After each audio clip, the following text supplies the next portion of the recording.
companies that come here to bring their business, but also kind of face what's going on with the kind of the Omicron variants and the way that the Well, I mean, I think in terms of the pandemic, I think businesses have liked Florida because we've been rational.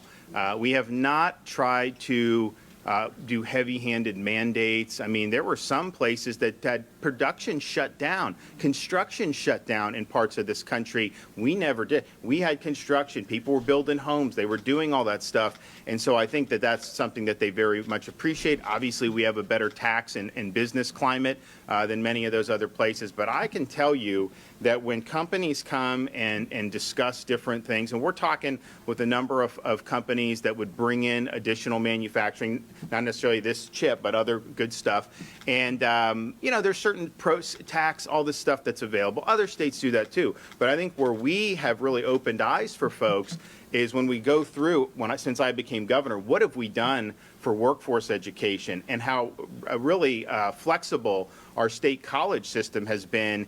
If they're in a certain community where there's a certain sector of the economy that's taking off, they're making sure that they have programs that can provide people with the skills they need to be able to do well there. We've already had state colleges, like prospectively, we'll talk with companies and they'll say, oh yeah, if you come, we'll do something along those lines. So I think that is something that's been a huge X factor, very underreported, and it's something that we're going to continue to do. But ultimately, if you look around the country, you know, right now there's job openings, huge, a lot of them in Florida, but there's others in other places. So there really is a demand for people that have good skills, and there's never been a better chance to be in the job market in probably in a number of years because there's competition and people are having to pay higher wages to attract people that have the skills that are needed. And so if you're someone looking for work, or looking to go in a certain career, that's what you'd want. You wouldn't want it like it was, you know, 10, 12 years ago when the market crashed